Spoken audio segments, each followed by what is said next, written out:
accepté de pouvoir m'écouter. Hein. Oui, j'ai accepté de faire ce débat, de venir d'Avignon jusqu'ici. Je suis venue en courant. C'est un débat. Ça m'a énormément déçue, hein, parce que vous avez été très froide à l'entrée. C'est dommage, je trouve. Oui, vous avez été froide. Il y a des femmes que je rencontre qui ne sont pas musulmanes, avec qui, quand je dis bonjour, elles me disent bonjour avec un sourire super agréable. Après, si vous, en tant que faites pas la victime femme... parce que ça marche pas. Hein. Non, mais attendez, laissez-moi parler. Arrêtez de me couper, c'est tout ce que je demande.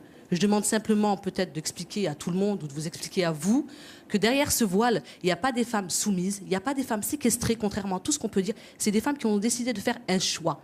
Un choix de quoi? Un choix d'habit. Ce qui ne veut pas dire qu'on est là, on n'a pas le droit de sortir, il faut qu'on demande à notre mari. Non. On a entièrement notre liberté parce qu'on est simplement soumise à notre Seigneur et on ne rend compte qu'à notre Seigneur. Après, en ce qui concerne l'habit, on ne se sent pas ni dans une prison ambulante, comme vous pouvez le dire, ni fantomadique, ni quoi que ce soit. C'est un habit qu'on a choisi, tout simplement.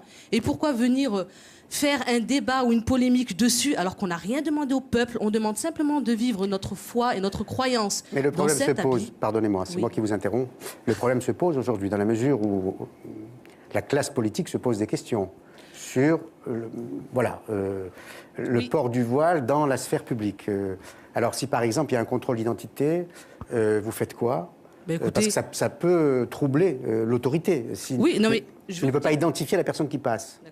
Je vais vous dire sincèrement, Paul Amar, moi au jour d'aujourd'hui, on m'a déjà fait un contrôle papier d'identité. Je suis déjà partie à la mairie, je suis partie dans les tribunaux pour des papiers, je suis partie dans les écoles de mes enfants. Hein. J'ai dû, dans l'école de mes enfants, quand j'ai des rendez-vous avec ma maîtresse ou avec la directrice, je me dévoile, voilà, parce que contact avec contact. Mais au jour d'aujourd'hui, même pour un contrôle de papier d'identité, on m'a jamais demandé de soulever le niqab. Si on me le demande, ça se fait sans aucun problème. Ça, il n'y a pas de problème. Pour identifier la personne, je vais et pas que moi, toutes les femmes voilées, à la douane ou quoi que ce soit, quand on demande d'être identifié, on s'identifie. Donc après, c'est vrai qu'au jour d'aujourd'hui, non, j'ai jamais eu ce souci de me dire, qu'on me dise, non, madame, excusez-moi, mais il faut vous identifier ou quoi que ce soit. Non. Et c'est pour ça que je trouve ça super. Et vous avez de la chance, hein, parce que nous, même moi, hein, quand je me fais arrêter parce que j'aurais grillé un feu orange, oui. le flic demande mes papiers, il regarde ma carte, il me regarde pour savoir si... Oui, alors c'est que j'ai vraiment de la chance. Hein. Alors c'est vraiment que Dieu est avec moi, parce que je peux vous dire, oui, c'est le Seigneur, on m'a arrêté 2 ou 3 fois pour contrôle de papier d'identité. On m'a pris mes papiers, mon permis, ma carte d'identité. Tout était en règle. Au revoir, madame. C'est tout ce qui a été fait. Il y a une question, mais la précédente, Ève, si tu veux bien me l'envoyer, que je poserai volontiers à Siem. Mais alors, que pensez-vous vous-même de cette volonté ou velléité ou désir de certains politiques d'interdire le port du voile dans l'affaire publique? Écoutez, moi je me suis positionnée, ni pute ni soumise se bat pour justement que les femmes soient visibles contre toute forme de ségrégation des sexes et des populations, parce que c'est aussi un outil pour séparer la population française. Donc moi je suis favorable à une loi qui rappelle les fondements de notre République, la liberté des femmes, le fait de pouvoir être visible, de pouvoir... et je crois que malheureusement aujourd'hui on est au bout d'une course, et il ne faut pas reculer pour mieux sauter. Je crois que c'est important que la France prenne position. Question qui vous est posée, est-il cohérent d'interdire le port de la burqa au nom de la dignité de la femme si certaines d'entre elles le revendiquent? Écoutez, il y a beaucoup de gens qui pourraient revendiquer beaucoup de choses. La liberté, elle permet aussi d'organiser le vivre ensemble. Et là, il y a une limite. On ne peut pas tout faire. En démocratie, le vivre ensemble, c'est un bien précieux. On le voit aujourd'hui. On a besoin de cohésion sociale. On a besoin de se battre pour des combats sociaux. Je ne vois pas comment on peut se battre quand on s'exclut du champ social. Quand on n'est pas là, quand on ne peut pas travailler, quand on ne peut pas être visible. Voir l'autre, c'est aussi avoir un lien de fraternité, un lien social. Moi, je suis désolée, c'est fondamental aujourd'hui. On est dans une société qui est en train de bouger. Quelle image donner à nos enfants? Quelle image donner à nos enfants quand on a justement, au travers vous, l'image d'une non-mixité assumée, d'un projet de société? Parce que c'est ça qu'il faut dire. Derrière ce que vous portez, madame, il y a un projet de société très clair qui prône la non-mixité dans l'espace public. Vous en savez beaucoup plus sur moi que moi j'en sais sur moi. Quel est ce projet de société alors? Non mais dites-moi, j'ai l'impression que vous savez, j'ai un autre moi qui parle à ma place et qui dit il n'y a pas lieu de faire ce débat. Écoutez, c'est une polémique qui est sortie. Toutes les femmes comme vous serrent la main aux hommes. Écoutez, quand il y a un homme qui rentre chez vous et qui n'est pas votre mari, vous sortez de la pièce ou pas?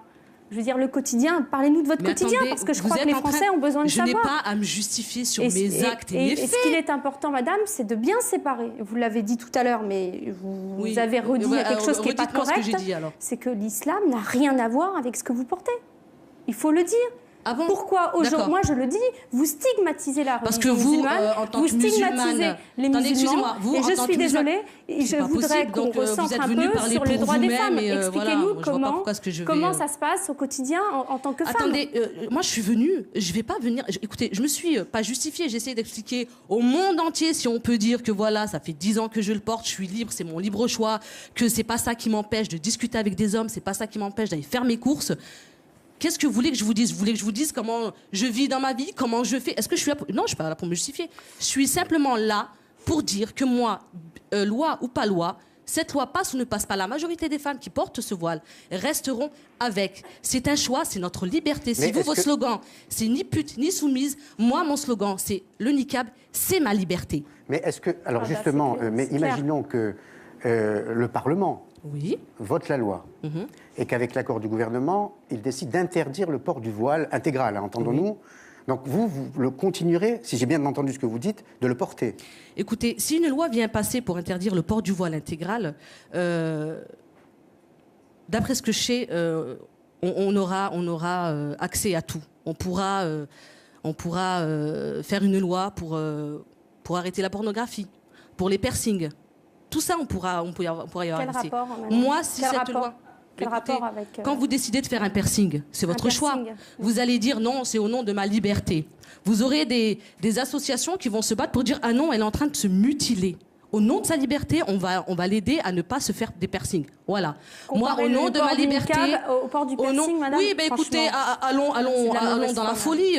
Mettons, attendez, c'est pas parce que vous vous battez la liberté, pour elle la protège aussi les femmes à un moment donné. Vous pouvez pas, mais au nom de la écoutez, liberté, c'est ma liberté. diffuser des idées rétrogrades. C'est ma dignité. C'est ce que vous voulez pas comprendre, vous voulez pas accepter. Comme si j'aurais décidé de tatouer. Pas ma dignité, écoutez, ni en tant que femme, vous ni en me tant que laissez pas musulmane. parler. Vous essayez de mettre votre avis sur la table et de dire à tout le monde non, c'est hors de question. Moi, je vous dis que moi, ça, c'est ma dignité, c'est ma liberté, et que c'est la France qui m'a donné l'autorisation, qui m'a donné le droit de m'habiller comme je le souhaite. J'ai pas décidé. S'il vous plaît, s'il vous plaît. Des femmes qui se battent en Arabie Saoudite. Écoutez, elles existent. Elles existent au Maroc, en Arabie Saoudite, en Afghanistan, bien sûr. Qui se battent et qui ne portent pas oui, ce que vous portez. C'est leur choix. Hein, mais c'est tout à fait leur choix. Et qui se battent pour changer la moudawana au Maroc. Mais écoutez, qui se battent pour que les femmes puissent accéder à des postes à responsabilité, notamment en Arabie Saoudite. Mais attendez, vous êtes... Qu'est-ce que vous dites à ces femmes aujourd'hui? Mais venez qu'on se batte tous ensemble. Ce voile intégral ne fait abstraction à rien. Je vais devoir mettre fin parce qu'il y a d'autres séquences qui nous attendent. Voilà, on vous aura donné la parole et on voit bien, au fond, l'opposition entre deux femmes musulmanes aujourd'hui dans notre pays. Mais j'ai bien entendu que si la France vous a donné ce droit aujourd'hui, si elle vous le retirait, vous prendrez... Elle bafouerait mes droits, oui. Vous prendrez le risque d'être hors la loi. Hors la loi, c'est vraiment un gros mot pour un morceau de tissu. Je vous laisse la conclusion. Merci beaucoup, mesdames. Merci. Les deux dernières séquences seront consacrées à deux artistes. L'un chante et va mieux, c'est Johnny. L'autre joue et va très bien, c'est Jacques Weber, seul en scène au Théâtre Marigny, un vrai bonheur. On le retrouve après le buzz web de Julie Martin et Sébastien Déron.